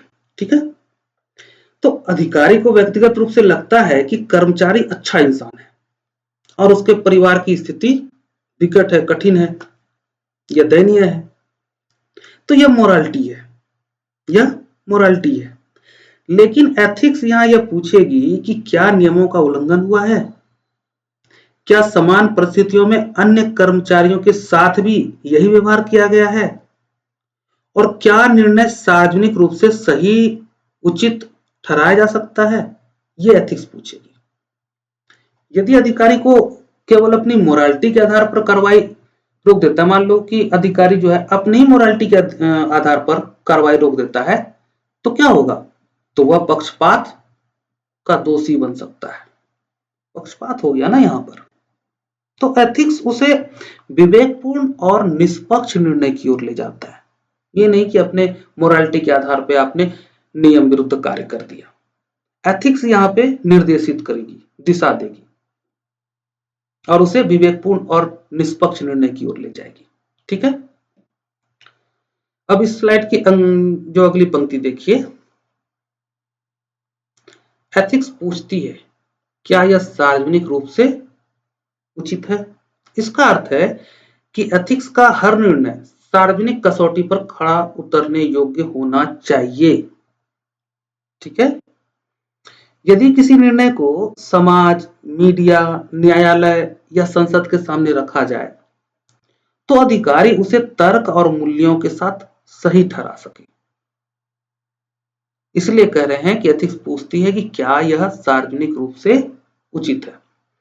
एथिक्स व्यक्तिगत भावना से नहीं बल्कि सार्वजनिक औचित्य, पब्लिक जस्टिफिकेशन से संचालित होती है। एथिक्स किससे संचालित होती है, पब्लिक जस्टिफिकेशन से, सार्वजनिक औचित्य से, व्यक्तिगत भावना से नहीं। अब इसके विपरीत, इसी के विपरीत मोरालिटी पूछती है मुझे क्या सही लगता है। एथिक्स क्या पूछती है कि क्या यह सार्वजनिक रूप से उचित है। अब मोरालिटी क्या पूछती है, मोरालिटी पूछती है कि मुझे क्या सही लगता है। यह प्रश्न जो है मुझे क्या सही लगता है, यह पूरी तरह आंतरिक है। मोरालिटी व्यक्ति को इंसान बनाती है, उसे संवेदनशील और करुणामय बनाती है। लेकिन समस्या तब आती है जब व्यक्ति अपनी मोरालिटी को ही सार्वजनिक निर्णय का एकमात्र आधार बना लेता है ना, तब समस्या होती है। क्यों, क्योंकि जो मुझे सही लगता है वह जरूरी नहीं है कि समाज के सभी लोगों को भी सही लगे। बात समझ में आ रही है, क्लियर हो रहा है। तो पेपर 4 में यूपीएससी इसी संतुलन को देखना चाहता है आपके उत्तरों में। यूपीएससी यह नहीं कहता कि मोरालिटी गलत है, बल्कि वो यह देखना चाहता है कि क्या आप मोरालिटी को एथिक्स के भीतर संतुलित करना जानते हैं या नहीं। एथिक्स मोरालिटी को नकारती नहीं बल्कि उसे तर्क, नियम और सार्वजनिक हित के साथ संयोजित करती है। इस बात को मैंने कितनी बार रिपीट कर दिया है, आप इसे नोट कर लीजिए। तो इस स्लाइड के सार को देखिए। इसका सार है कि मोरालिटी व्यक्ति को अच्छा इंसान बनाती है, लेकिन एथिक्स व्यक्ति को अच्छा प्रशासक बनाती है।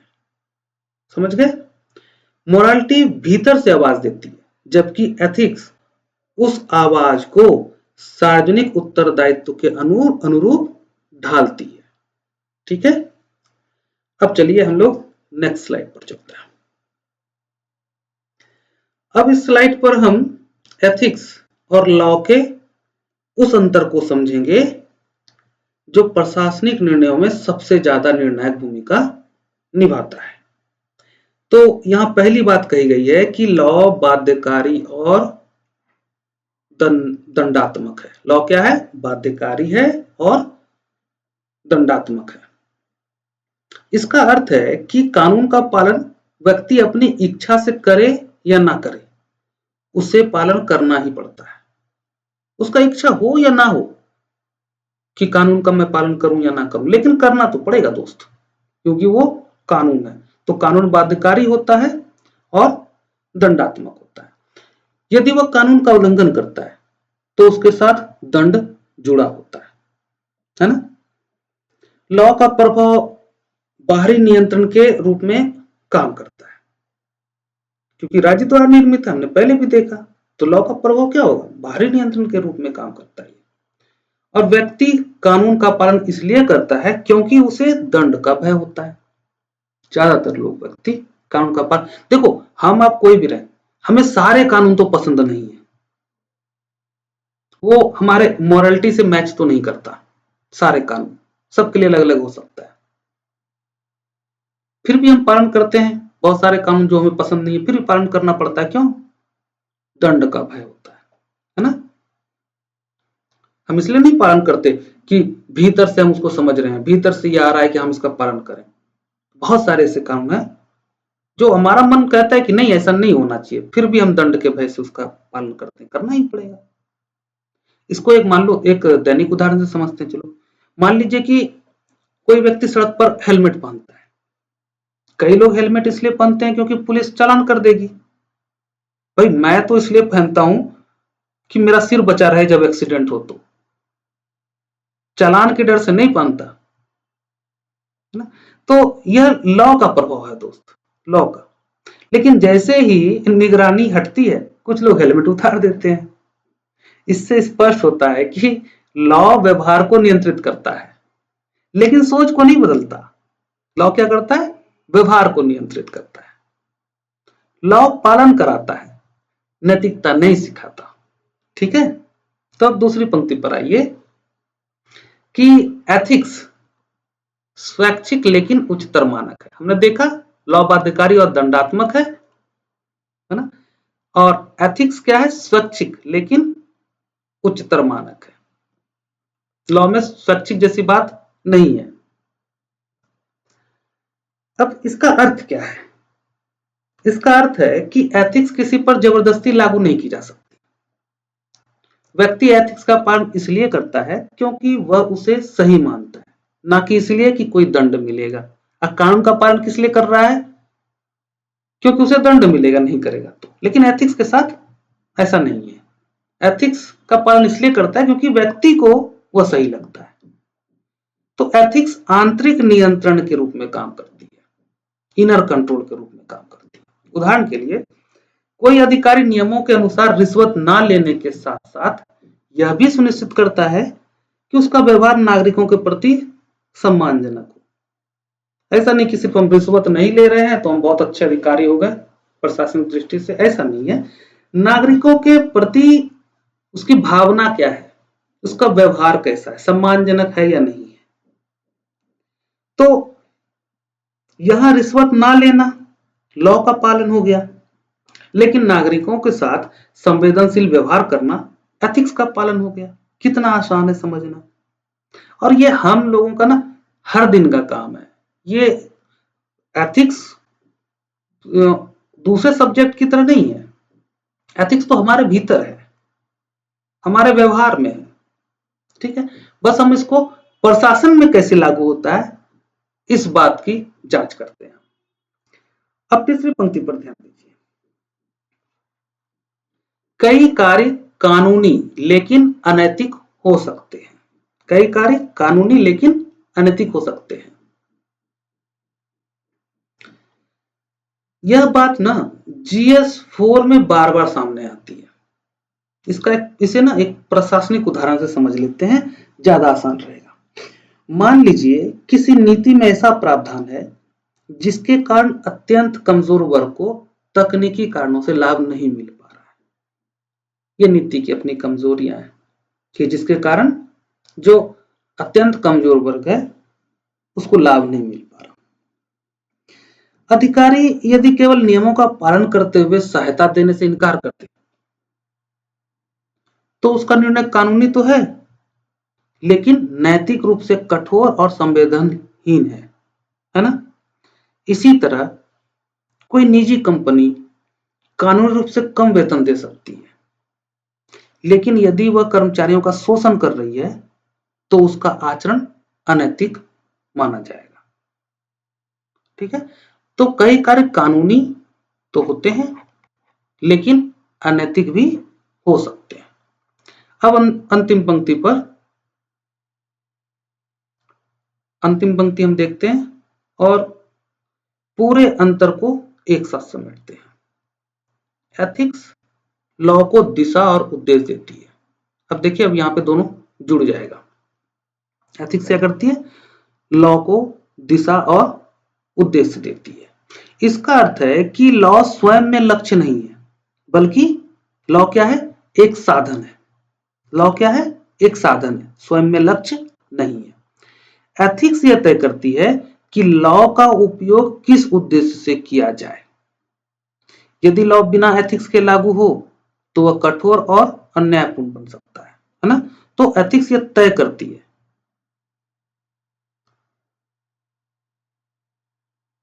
और यदि एथिक्स के बिना लॉ, मतलब एथिक्स बिना लॉ के हो तो क्या होगा?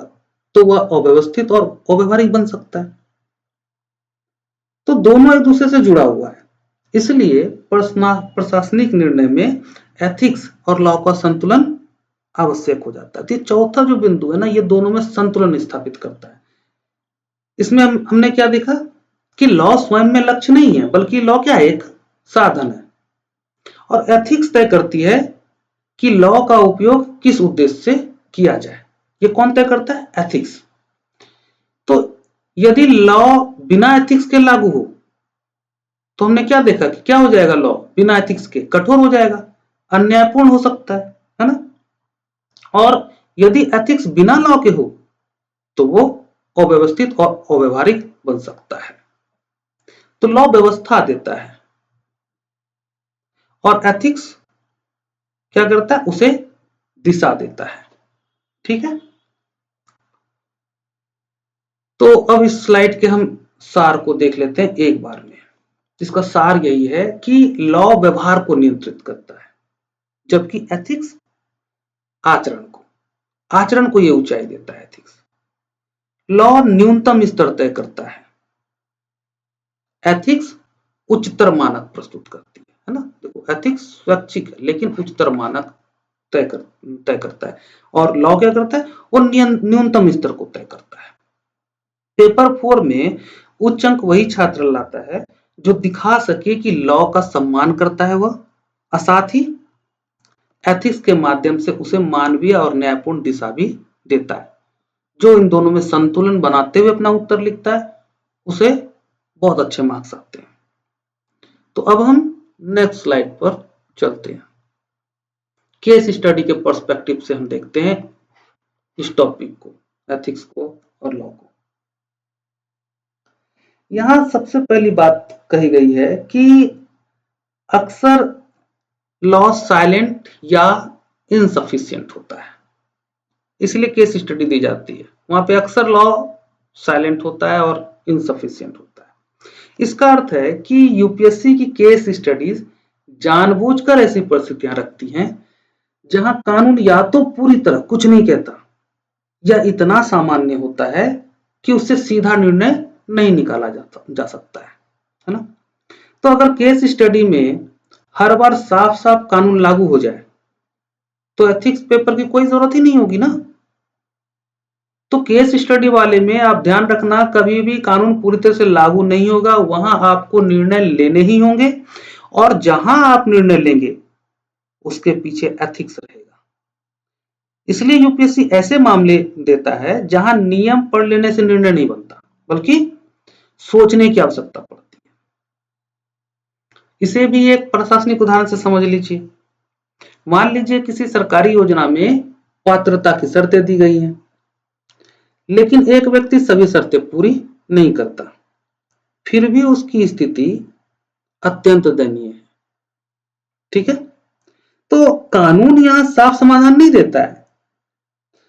अधिकारी यदि कहे कि रूल में नहीं है इसलिए नहीं दे सकते,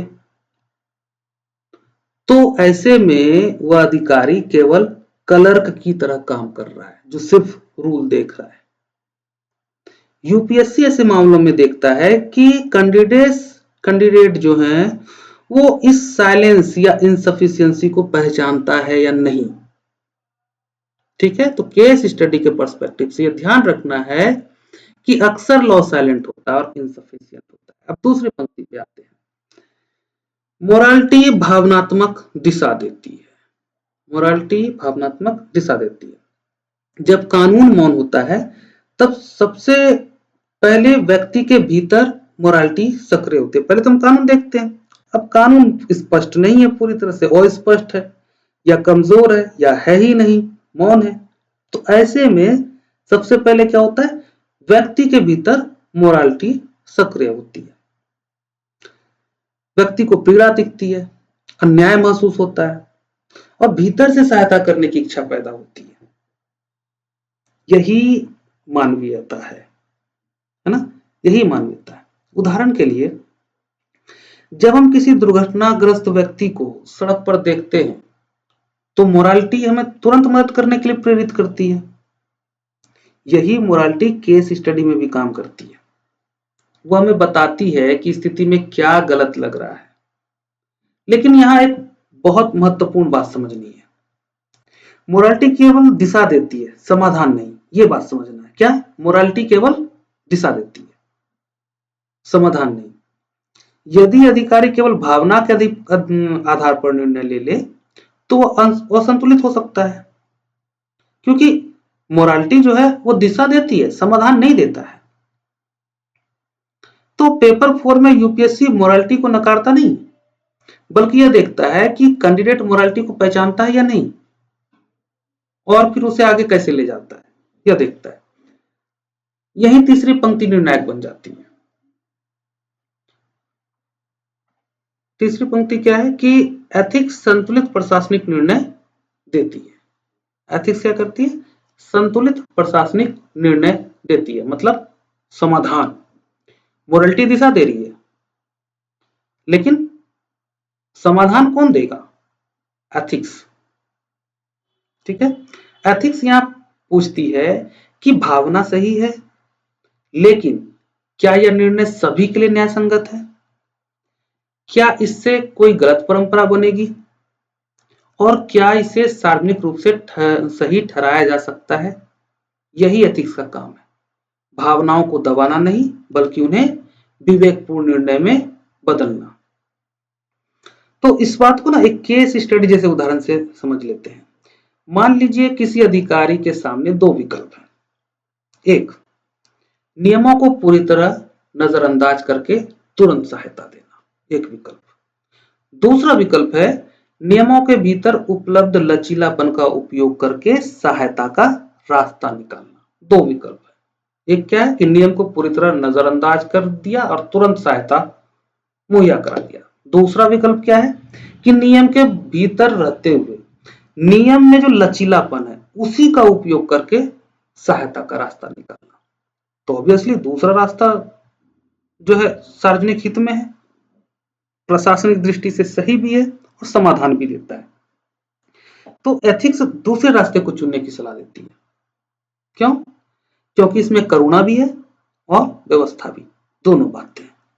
तो यूपीएससी ऐसे उत्तरों को ना उच्च अंक देता है। क्यों देता है?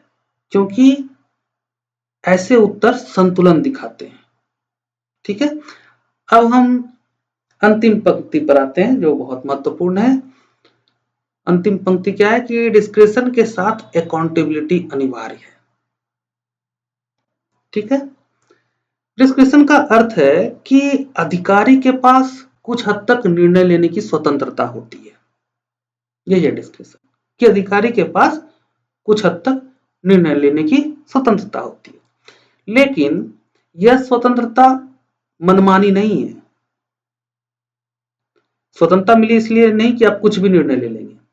एथिक्स यह स्पष्ट करती है कि जहां डिस्क्रिशन है वहां अकाउंटेबिलिटी भी होनी चाहिए। डिस्क्रिशन है तो अकाउंटेबिलिटी भी होनी चाहिए।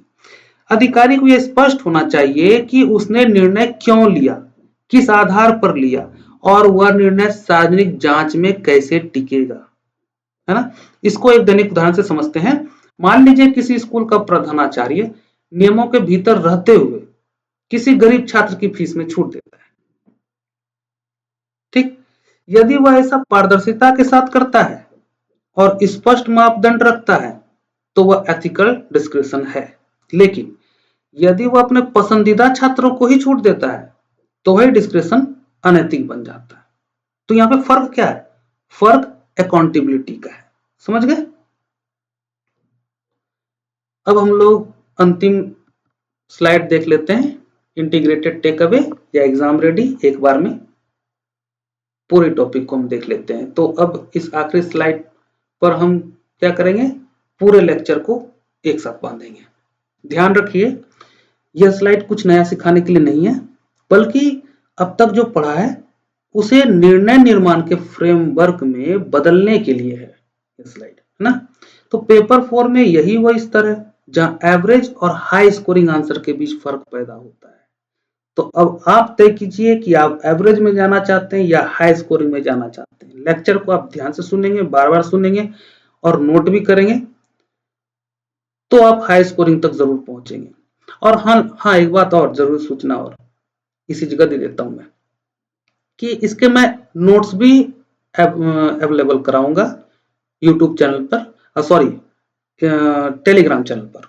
इसके पीडीएफ में अवेलेबल करा दूंगा, स्लाइड का नहीं, स्लाइड का भी करा सकता हूं लेकिन प्रॉपर नोट्स मैं दूंगा। स्लाइड तो आपके सामने है ही, और वो लेंदी नहीं होगा, टू द पॉइंट होगा, जितने की आपको जरूरत है। मैं अनावश्यक बताने का बिल्कुल प्रयास नहीं करता, और इतना मेहनत में करना भी नहीं चाहता, और आप भी मत करो।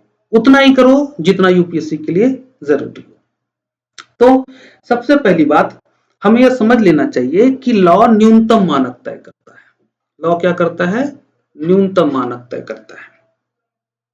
लॉ यह सुनिश्चित करता है कि समाज अराजक ना हो, नियमों का उल्लंघन ना हो और एक बेसिक ऑर्डर बना रहे, यह लॉ सुनिश्चित करता है। लेकिन लॉ का उद्देश्य यह नहीं है कि हर स्थिति में न्याय का सर्वोत्तम रूप सामने आए, है ना। यह उद्देश्य लॉ का बिल्कुल नहीं है। इसलिए यदि कोई निर्णय केवल कानूनी है तो वह कंप्लीट डिसीजन नहीं होता है, बल्कि केवल सेफ डिसीजन होता है, कंप्लीट डिसीजन नहीं होता। क्यों नहीं होता? क्योंकि लॉ का यह उद्देश्य ही नहीं है कि न्याय का सर्वोत्तम रूप सामने आए। अब दूसरी बात, मोरालिटी व्यक्तिगत नैतिक दिशा देती है। मोरालिटी हमें संवेदनशील बनाती है, हमें यह महसूस कराती है कि किसी स्थिति में क्या गलत लग रहा है और किसे देखकर मन विचलित हो रहा है, ठीक है।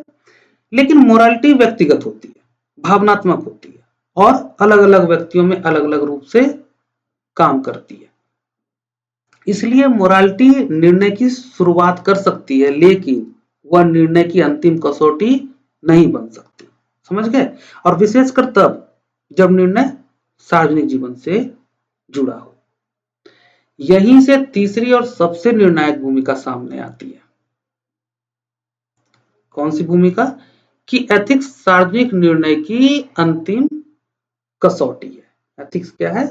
सार्वजनिक जीवन की, सार्वजनिक निर्णय की अंतिम कसौटी है। एथिक्स वह स्तर है जहां लॉ और मोरालिटी दोनों को संतुलित किया जाता है। एथिक्स ये पूछती है कि क्या निर्णय तर्कसंगत है, क्या वह सार्वजनिक हित में है और क्या उसे समाज के सामने तर्क सहित सही ठहराया जा सकता है। एथिक्स ना तो लॉ की कठोरता में फंसती है और ना ही मोरालिटी की भावना में बहती है। ये तो बस संतुलन बनाने का नाम है। एथिक्स क्या करती है? दोनों के बीच संतुलन बनाकर सार्वजनिक उत्तरदायित्व मतलब पब्लिक रेस्पॉन्सिबिलिटी के अनुरूप निर्णय देती है। इसलिए पेपर 4 में जब भी कोई केस स्टडी आए तो सोच का क्रम यही होना चाहिए। पहले लॉ को देखिए कि वह क्या कहता है, फिर मोरालिटी को पहचानिए कि भीतर से क्या महसूस हो रहा है, और अंत में एथिक्स के माध्यम से ऐसा निर्णय निकालिए जो कानूनी रूप से सुरक्षित, नैतिक रूप से संवेदनशील और प्रशासनिक रूप से संतुलित हो। समझ गए? तो इस स्लाइड का दोस्तों अंतिम संदेश क्या है? अंतिम संदेश यही है कि अच्छा प्रशासक वही नहीं होता जो केवल नियम जानता हो, और ना ही वही जो केवल अच्छा इंसान। अच्छा प्रशासक वह होता है जो नियमों को उद्देश्य के साथ, भावनाओं को विवेक के साथ और शक्ति को उत्तरदायित्व के साथ प्रयोग करना जानता हो। तो इसी के साथ आज का लेक्चर मैं समाप्त करता हूं। हम मिलते हैं नेक्स्ट लेक्चर में। अपना ध्यान रखिए। Take care. Bye bye.